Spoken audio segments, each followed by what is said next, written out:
esa maldita guerra de la Triple Alianza contra Paraguay.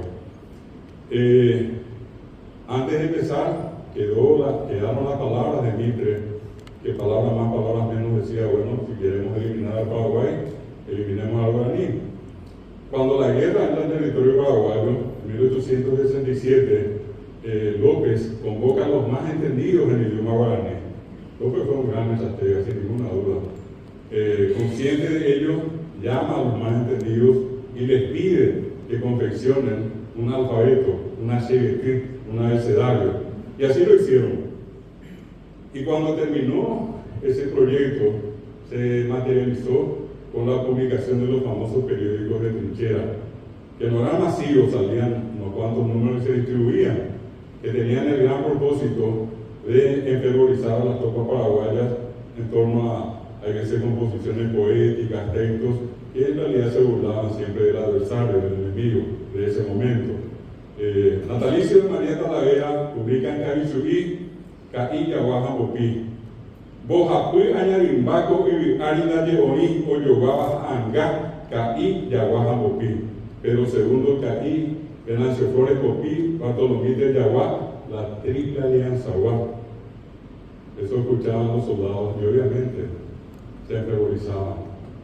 Un homicidio se esperaba, un poco horrible se esperaba.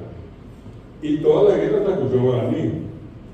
Si pasamos a ese tiempo tan largo que lastimosamente ni siquiera en los colegios, mucho menos en la escuela se desarrolla, yo no digo que sea para generar situaciones de intento de venganza o de odio o rencores, sino que para conocer de dónde venimos.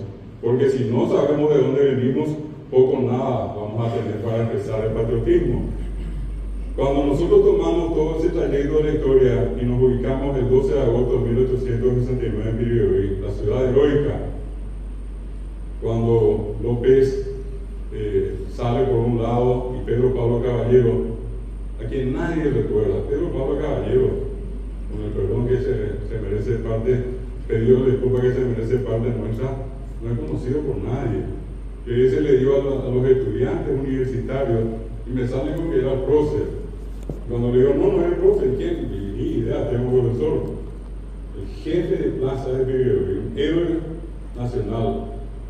Y en plena batalla ustedes van a recordar, hay una mención en un momento al capitán Solalinde que llama al Mitají paraguayo, porque era Mitají, hasta hoy ni siquiera está definiendo la edad, 15, 16, 17 años, que Vaso de León, otro ilustre desconocido. ¿Ustedes creen que Solalinde le llamó en chino a él? O en el se ve coreano, o en el se ve alemán, o en el se ve portugués, o en el se ve guaraní. El Vaso de León, el caballo y va allá. Ella fija y pequeña de esa fue la verdad. Ni siquiera fue en castellano. A peor le fue en italiano. A Yucala yo amenazaba el resto, a peor que corazón. Que ya ustedes conocen lo que hay detrás de eso, yo ya no voy a decir acá.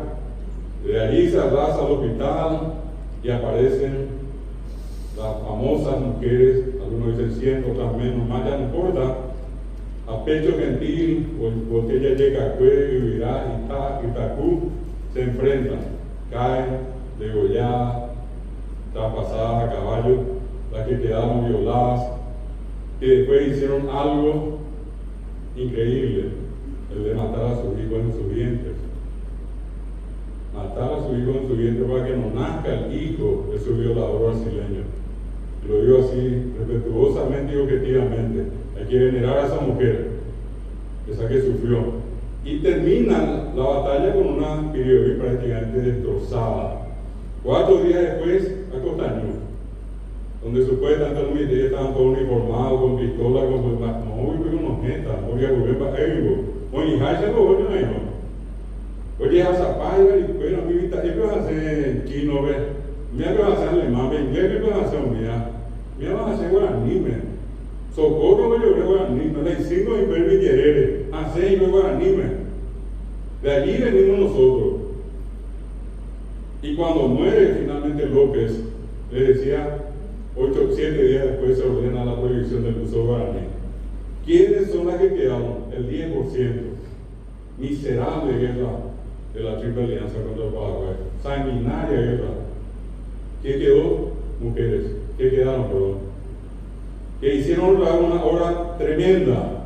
Era casi una vergüenza tener menos de 10 hijos. 10, 15, 12, 18. Oye, moñaje, y veo y la pregunta nuevamente es, ¿en qué idioma educaron a sus hijos? Muchos de sus hijos fueron los combatientes en la guerra del Chaco. Emiliano, mi habla en inglés, mi habla francés, mi habla en guaraní. Y le tocó nuevamente a Estigarribia, el 28 de mayo de 1933, declarar al guaraní como idioma de las tropas paraguayas. Y ustedes acá, en este museo, tienen guardado parte de todo el relatorio de la guerra, desde Tururuguazú, que era la ametralladora de Maracayahí, que era la otra ametralladora, desde el Isipoñeé, todo se le puso nombre guaraní, León Cané, todo fue guaraní, y causamos estragos del otro lado. Con Eriré Caballú, que tomamos apoyo a Costa Pendepiari, fue la respuesta a un grupo que pedía socorro. Los bolivianos hicieron la traducción, con Eriré al amanecer, sin problema. Caballú, que tomamos apoyo, un caballo de 3 patas, y no hay ni entero en la cabeza, y caballo mutilado mío, o también de que irá a salvarlo. Va a añadir la vez y se agüe, dicen que fue el tercer cuerpo de caballería, caballo de Timango Apuga. El Paraguay ganó una batalla, los bolivianos no entendieron. Bueno, de allí venimos, no se olviden nunca, ese es el guaraní que venimos hoy a defender acá, es el guaraní de la madre de la posguerra y fue el guaraní de todos los soldados cuyos uniformes ustedes gritan hoy. Quiero mostrarles finalmente